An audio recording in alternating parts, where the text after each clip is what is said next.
गरीब लड़की की जादुई गाउन। रूपनगर नाम का गांव हुआ करता था। उस गांव की खास बात ये थी कि वो गांव बहुत ही खूबसूरत था। जो भी उस गांव में आता बस वहीं का होकर रह जाता। उस गांव के ज्यादातर लोग धनवान थे, कुछ ही ऐसे लोग थे जो गरीब थे। रूपा भी ऐसे ही एक गरीब परिवार से थी। वो अपनी बूढ़ी दादी और पिता के साथ रहते थे। उसके पिता एक गरीब किसान थे। घर में सुख सुविधा मौजूद न होने के बावजूद भी वो बहुत खुश रहते थे। रूपा नाम के अनुरूप बिल्कुल भी सुंदर नहीं थी, पर वो बहुत मेहनती और गुणी थी। वो पढ़ाई के साथ साथ बगीचे से फूल तोड़कर बाजारों में बेचा करते थी।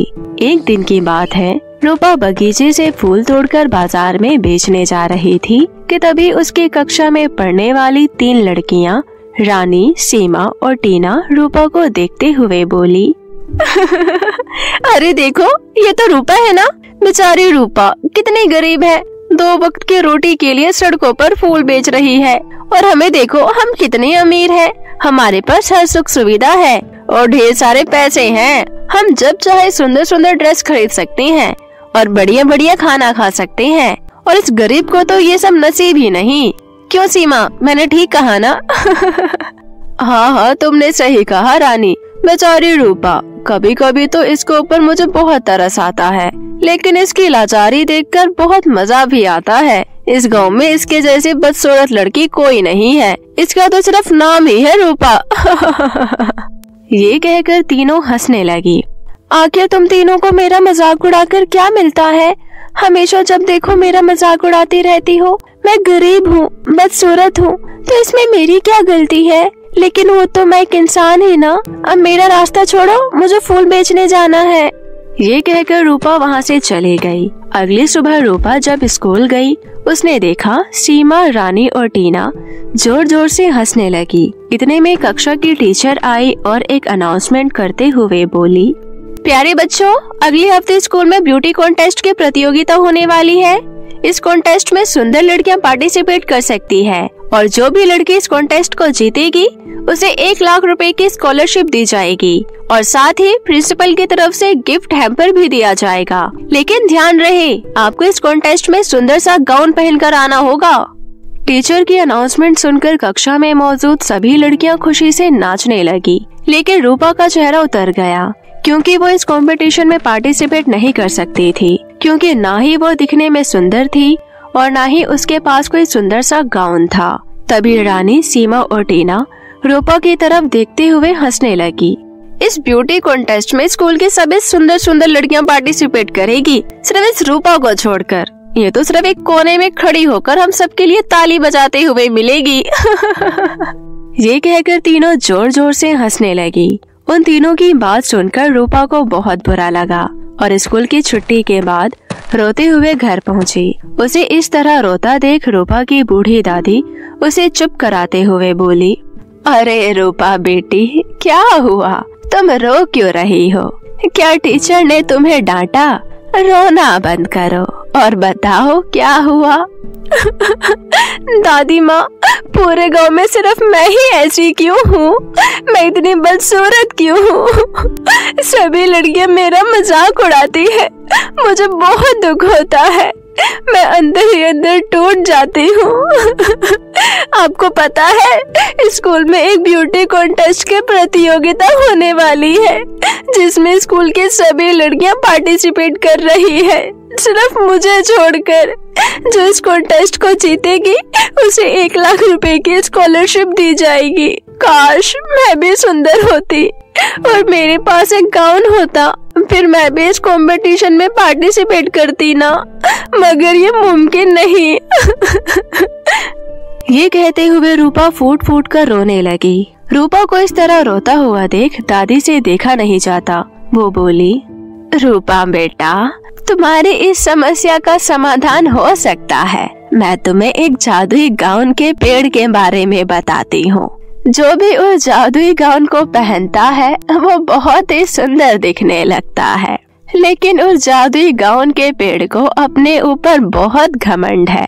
वो इतनी आसानी से किसी को भी अपना जादुई गाउन नहीं देती। एक बार तुम उसके पास जाकर मदद मांगो, हो सकता है वो तुम्हारी मदद कर दे। लेकिन दादी माँ, आपको कैसे पता कि जादुई गाउन के पेड़ को अपने ऊपर बहुत घमंड है? क्योंकि वो जादुई गाउन का पेड़ पहले तो सबकी मदद किया करती थी, लेकिन जैसे जैसे समय बीतता गया उसे अपने ऊपर घमंड होता गया।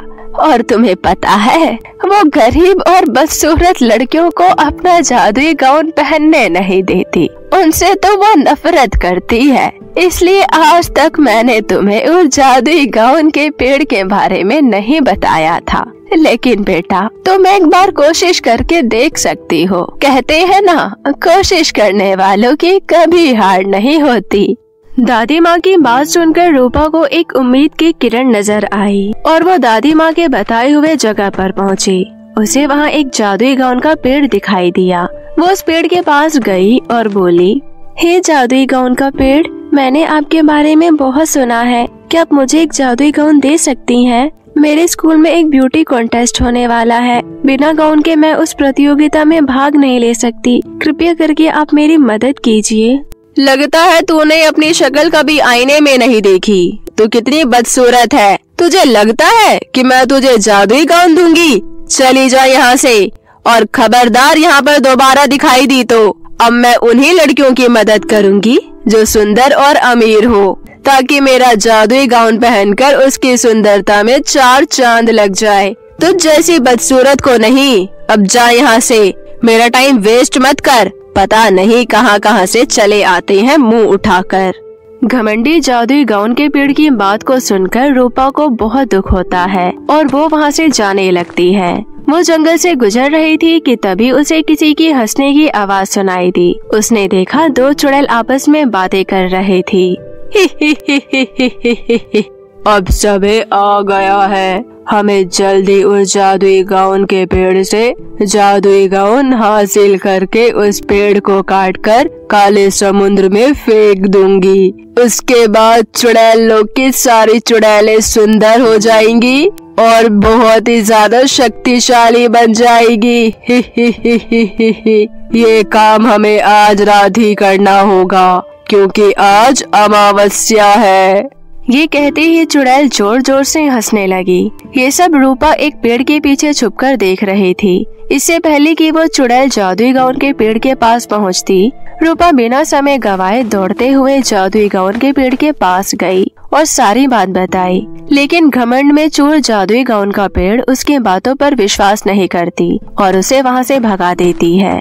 लेकिन रूपा जादुई गाउन की रक्षा करने के लिए कोई तरकीब सोचने लगी और घर जाकर अपनी दादी माँ को सारी बात बताई। दादी माँ ने रूपा को एक शीशी में गंगा जल देते हुए कहा, ये लो बेटी, ये गंगा जल उस चुड़ैल को नष्ट कर देगा, लेकिन बड़ी ही चालाकी से तुम्हें ये गंगा जल उस पर छिड़कना होगा। समझ गई ना? आप फिक्र मत करो दादी माँ, मैं उस चुड़ैल का खात्मा जरूर करूँगी। आपको अपनी बहादुर रूपा पर भरोसा है ना? ये कहकर रूपा शाम होने से पहले ही उसी जगह पहुँची जहाँ जादुई गाउन का पेड़ था और छुपकर चुड़ैल के आने का इंतजार करने लगी। कुछ समय बाद चुड़ैल सुंदर लड़की का रूप बदलकर वहाँ आ पहुँची। सुंदर लड़की यानी चुड़ैल की बातों में आकर जादुई गाउन का पेड़ उसे जादुई गाउन दे देती है। जादुई गाउन हासिल करने के बाद चुड़ैल अपने असली रूप में आकर जैसे ही उस जादुई पेड़ को कुल्हाड़ी लेकर काटने लगी, तभी पेड़ के पीछे छुपी रूपा ने जल्दी से गंगा जल चुड़ैल के ऊपर छिड़क दिया। गंगा जल शरीर पर पड़ते ही चुड़ैल का शरीर जलने लगा। आह! मेरे शरीर को क्या हो रहा है? मेरा शरीर जल क्यों रहा है? कोई बचाओ मुझे! आह! और देखते ही देखते पल भर में चुड़ैल जलकर राख हो गई। ऐसा नजारा देख जादुई गाउन के पेड़ को अपने किए पर बहुत पछतावा हुआ और वो रूपा से माफी मांगते हुए बोली, रूपा, मुझे माफ कर दो। मैंने तुम्हारी बात नहीं सुनी क्योंकि मुझे अपने ऊपर घमंड बहुत था। रूपा, सच में तुम्हारा दिल बहुत सुंदर है। मैंने तुम्हारी इतनी बेइज्जती की, फिर भी तुमने मेरी मदद की, मुझे उस दुष्ट चुड़ैल से बचाया। ये लो, मैं तुम्हें जादुई गाउन दे रही हूँ और मुझे पूरा विश्वास है तुम ब्यूटी कॉन्टेस्ट जरूर जीतोगी। रूपा जादुई गाउन लेकर खुशी खुशी घर वापस आई और घर आकर जैसे ही रूपा ने वो जादुई गाउन पहना, उसका रंग रूप बिल्कुल बदल गया वो गांव की बाकी लड़कियों से भी ज्यादा खूबसूरत दिखने लगी। देखते ही देखते वो दिन भी आ गया जिसका रूपा को बेसब्री से इंतजार था। ब्यूटी कॉन्टेस्ट की प्रतियोगिता में जादुई गाउन पहनकर रूपा ने भी हिस्सा लिया और स्कूल की सभी लड़कियों को हराकर प्रथम स्थान हासिल किया। इनाम स्वरूप स्कूल की प्रिंसिपल ने रूपा को 1 लाख रुपए का स्कॉलरशिप प्रदान किया। ये देख टीना, रानी और सीमा हाथ मलती रह गई। जादुई गाउन की मदद से अब रूपा का जीवन खुशियों से भर गया। तो दोस्तों, इस कहानी से हमें ये सीख मिलती है, हमें किसी की गरीबी का मजाक नहीं उड़ाना चाहिए और न ही उन्हें अपने से छोटा समझना चाहिए, क्योंकि सबका वक्त बदलता है। क्या कहते हैं आप? तो दोस्तों, कैसी लगी आपको हमारी ये कहानी? हमें कमेंट करके जरूर बताएं और इसे अपने दोस्तों के साथ भी शेयर करें। और हाँ दोस्तों, अगर आपने अब तक हमारे चैनल को सब्सक्राइब नहीं किया है तो जल्दी से नीचे लाल बटन दबाकर अभी कर लें। तो मिलते हैं आपसे फिर किसी नई कहानी के साथ। तब तक के लिए आप अपना ध्यान रखें। धन्यवाद।